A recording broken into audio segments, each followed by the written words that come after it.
Halo guys, perkenalkan nama aku Yolanda dan dalam video kali ini aku ingin membahas tentang reksadana. Tanpa perlu basa-basi lebih lanjut, yuk langsung aja kita bahas lebih dalam tentang reksadana. Jadi, sebelum kita bahas lebih lanjut tentang reksadana, aku ingin menjelaskan terlebih dahulu tentang apa sih itu pengertian reksadana. Jadi, reksadana adalah salah satu alternatif investasi bagi masyarakat pemodal, khususnya pemodal kecil dan pemodal yang tidak memiliki banyak waktu dan keahlian untuk menghitung risiko atas investasi mereka.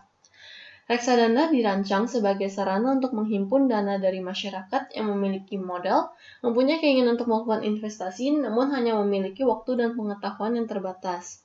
Pada umumnya, reksadana diartikan sebagai wadah yang dipergunakan untuk menghimpun dana dari masyarakat pemodal untuk selanjutnya diinvestasikan dalam portofolio efek oleh manajer investasi. Nah, bagi kalian yang belum tahu portofolio efek dan manajer investasi itu apa sih? Portofolio efek yang dimaksud adalah surat berharga pasar modal seperti saham dan obligasi, serta surat berharga perbankan yaitu deposito.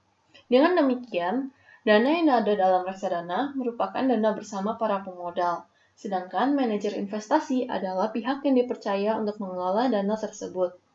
Lanjut, ada 3 hal yang terkait dari definisi reksadana tersebut, yaitu pertama, adanya dana dari masyarakat pemodal, kedua, dana tersebut diinvestasikan dalam portofolio efek, dan ketiga, dana tersebut dikelola oleh manajer investasi.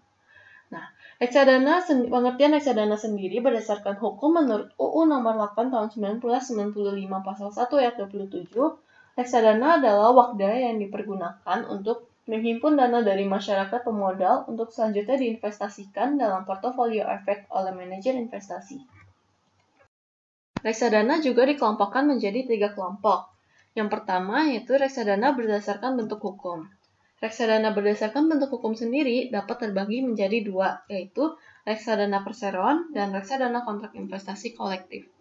Bedanya reksadana perseroan dan reksadana kontrak investasi kolektif yaitu reksadana perseroan, emiten yang kegiatan usahanya penghimpun dana dengan menjual saham dan menginvestasikan dana hasil penjualan saham tersebut kepada berbagai jenis efek yang diperdagangkan di pasar modal dan pasar uang. Ciri-ciri dari reksadana perseroan tersebut yaitu yang pertama, berbentuk hukum PT, dan yang kedua, menerbitkan saham, ketiga, pengelolaan kekayaan kontrak antara direksi PT dengan manajer investasi, keempat, penyimpan kekayaan kontrak antara manajer investasi dengan bank kustodian, kelima, bersifat terbuka dan tertutup, keenam, penempatan modal di sektor pendiri minimal 1% dari modal dasar, dan yang terakhir yaitu tidak memerlukan persetujuan RUPS untuk pembelian kembali sahamnya. Sedangkan reksadana kontrak investasi kolektif menghimpun dana dengan menerbitkan unit penyertaan kepada masyarakat pemodal dan menginvestasikan dana yang diperdagangkan di pasar modal dan pasar uang.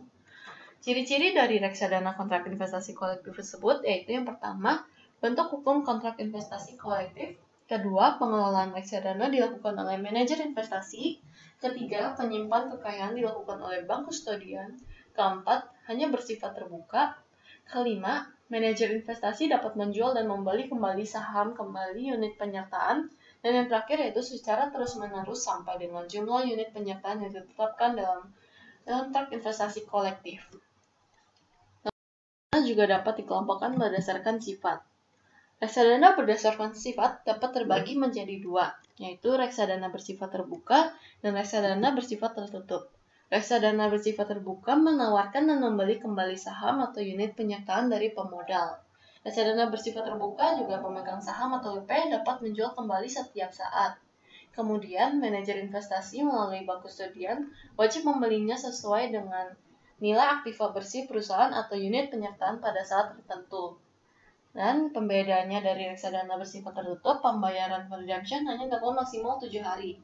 Sedangkan reksadana bersifat tertutup tidak dapat membeli kembali saham yang sudah dijual dan jual beli saham hanya melalui bursa efek. Kemudian yang terakhir, reksadana bersifat tertutup, harga sahamnya hanya berdasarkan nilai aktiva bersih dan berdasarkan nilai pasar. Reksadana yang dikelompokkan berdasarkan jenisnya. Jenis reksadana sendiri dapat terbagi menjadi 4, yaitu reksadana pasar uang atau money market fund, kedua, reksadana pendapatan tetap atau fixed income fund. Yang ketiga, reksadana campuran atau balance mutual fund. Dan yang terakhir adalah reksadana saham atau equity fund. Reksadana pasar uang adalah jenis reksadana yang melakukan investasi pada jenis instrumen investasi pasar uang dengan masa jatuh tempo kurang dari 1 tahun. Bentuk instrumen investasinya dapat berupa time deposit, certificate of deposit, sertifikat Bank Indonesia, surat berharga pasar uang, dan berbagai jenis instrumen investasi pasar uang lainnya. Tujuan reksadana pasar uang adalah untuk menjaga likuiditas dan pemeliharaan modal. Reksadana pasar uang sendiri resikonya relatif paling rendah dibandingkan reksadana jenis lainnya. Kemudian, reksadana pendapatan tetap. Reksadana pendapatan tetap adalah jenis reksadana yang menginvestasikan sekurang-kurangnya 80% dari aktifanya dalam bentuk efek utang atau obligasi. Tujuan reksadana pendapatan tetap adalah untuk menghasilkan tingkat pengembalian yang stabil. Resiko reksadana pendapatan tetap relatif lebih besar daripada reksadana pasar uang. Kemudian, reksadana campuran atau balance mutual fund. Reksadana campuran adalah jenis reksadana yang mengalokasikan dana investasinya dalam portofolio yang bervariasi. Instrumen investasinya dapat berupa saham dan dikombinasikan dengan obligasi. Tujuannya adalah untuk pertumbuhan harga dan pendapatan. Resiko reksadana campuran bersifat moderat, dengan potensi tingkat pengembalian yang relatif lebih tinggi dibandingkan reksadana pendapatan tetap. Dan yang terakhir, reksadana saham atau equity fund. Reksadana saham adalah jenis reksadana yang menginvestasikan sekurang-kurangnya 80% dari aktifanya dalam bentuk efek bersifat ekuitas. Tujuan reksadana saham adalah untuk pertumbuhan harga saham atau unit dalam jangka panjang. Resiko reksadana saham sendiri relatif lebih tinggi daripada reksadana pasar uang dan reksadana pendapatan tetap, namun memiliki potensi tingkat pengembalian yang paling tinggi. Reksadana sendiri juga memiliki beberapa keuntungan dan kerugian, dan berikut merupakan beberapa keuntungan dari reksadana. Yang pertama yaitu adalah keuntungan tinggi. Reksadana bisa memberikan keuntungan sampai 20% per tahun secara rata-rata. Ini dihasilkan salah satunya oleh reksadana saham.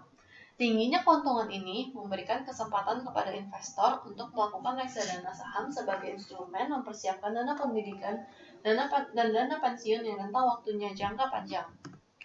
Kedua adalah diversifikasi resiko.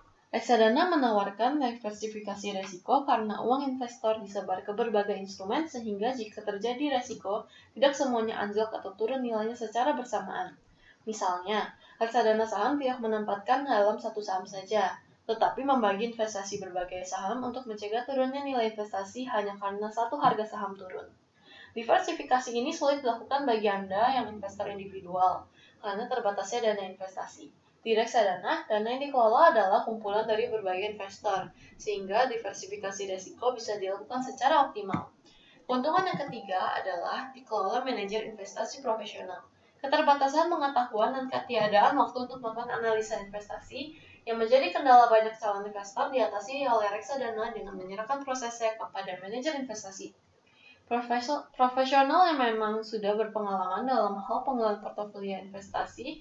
Kamu sebagai investor dapat menilai kinerja manajer investasi secara transparan.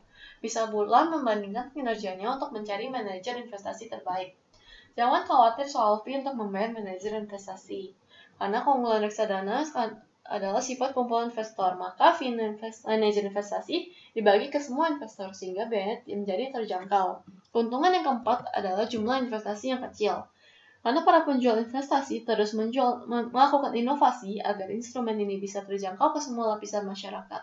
Salah satunya investasi reksadana sudah bisa dimulai dengan modal hanya dari Rp10.000 saja. Keuntungan reksadana yang terakhir yaitu adalah beli jual online. Beli jual online, platform reksadana adalah online. Dengan platform yang online, transaksi ini bisa dibilang cukup mudah, yaitu cukup bisa melakukan via website atau aplikasi. Ada beberapa kerugian dari reksadana, antara lain yaitu yang pertama adalah kerugian investasi. Investasi pasti punya resiko kerugian, reksadana pun seperti itu. Tidak ada reksadana yang resikonya nol. Resikonya bisa rendah, sedang, atau tinggi tergantung jenis instrumen yang dipilih. Contohnya reksadana saham yang nilainya naik atau turun tergantung fluktuasi harga saham di bursa efek. Tidak ada jaminan bahwa harga pasti selalu naik. Kerugian yang kedua yaitu biaya investasi. Dalam transaksi beli-jual, investor harus membayar biaya terkait investasi reksadana. Biaya ini berimbas pada return yang diterima investor karena hasil investasi reksadana akan dikurangi untuk membayar biaya. Biaya-biaya ini tidak hanya mencakup fee untuk manajer investasi, tetapi juga biaya untuk penyimpanan kustodian, operasional, dan marketing reksadana.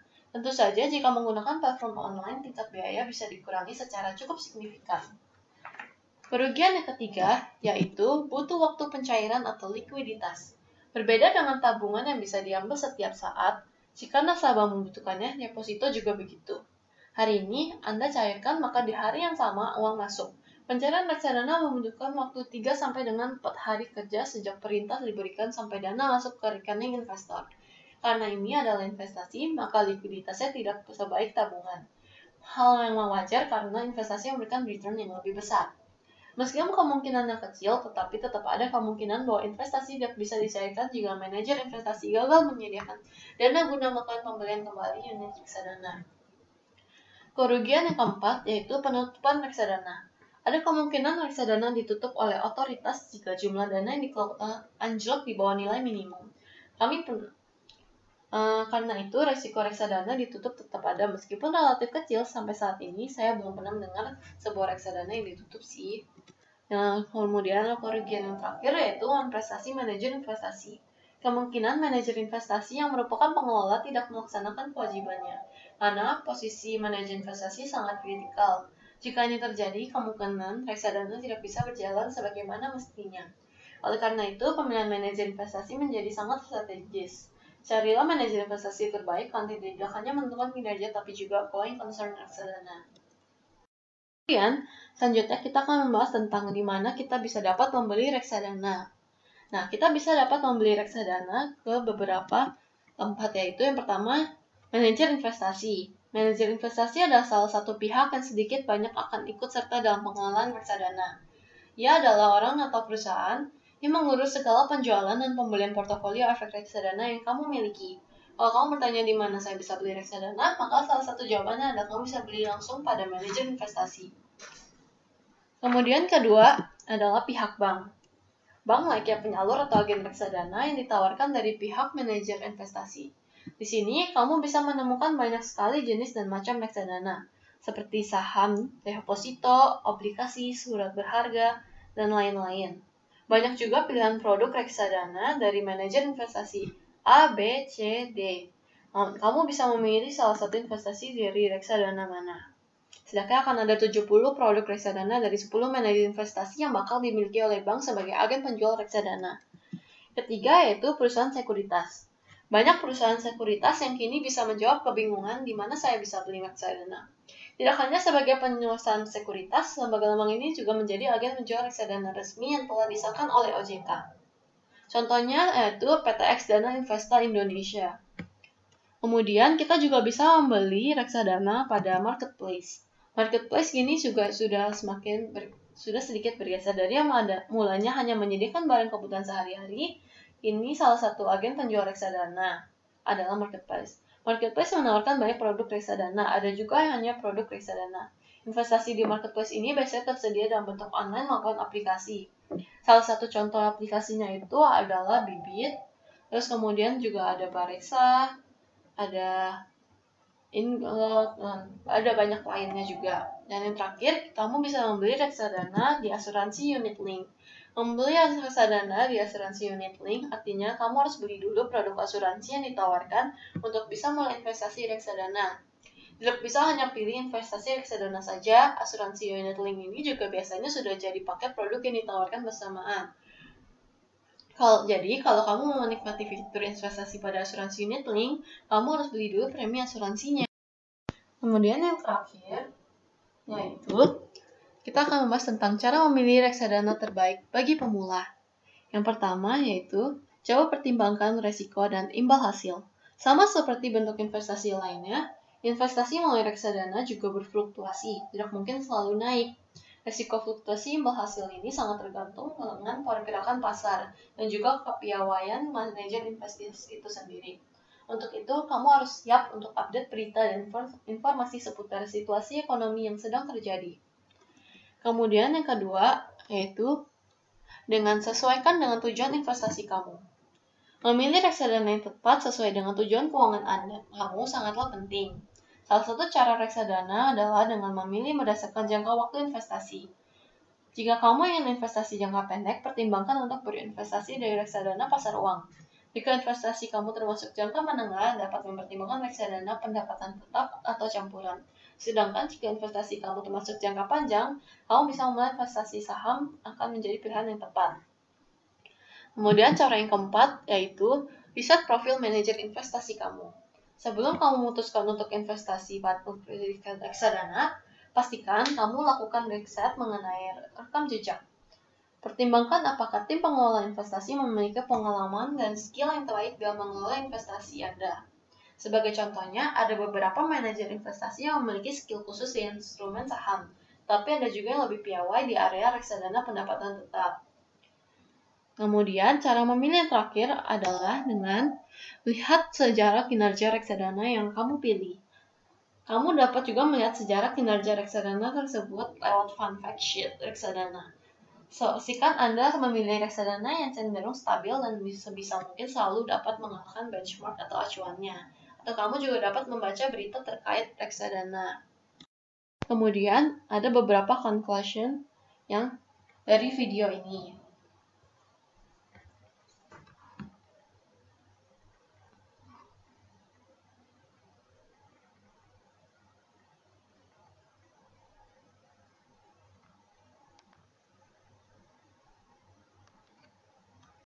Jadi kesimpulannya yaitu reksadana merupakan suatu wadah yang menghimpun dana dari masyarakat pemodal yang menginvestasikannya untuk portofolio efek oleh manajer investasi.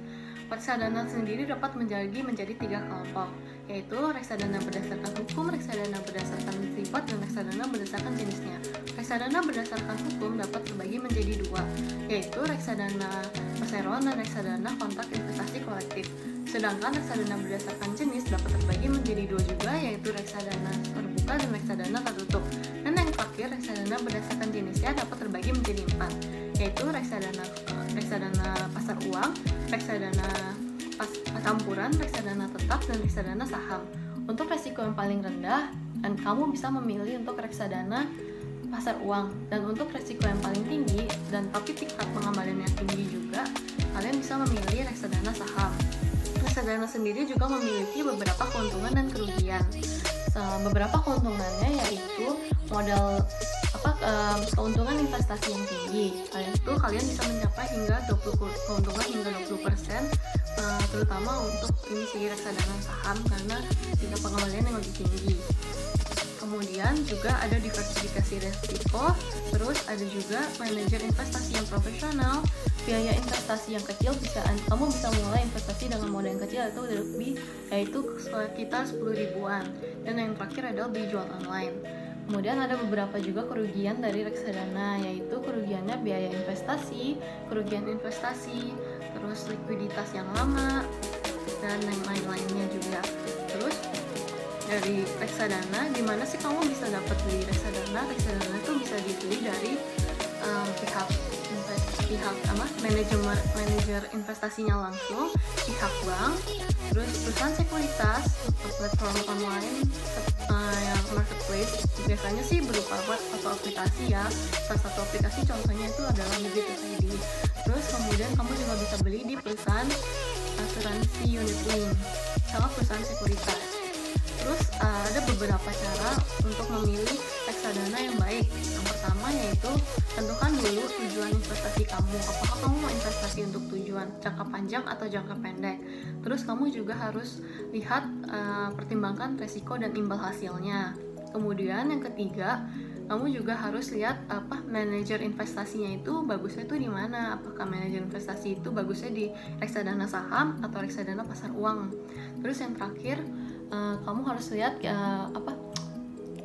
kinerja sebelum dari perusahaan itu sih ya, perusahaan yang kamu mau investasi itu. Apakah dia 1 tahun belakangan itu selalu menurun, apa selalu menaik gitu. Jadi seperti itu guys. Sekian dari video ini, terima kasih.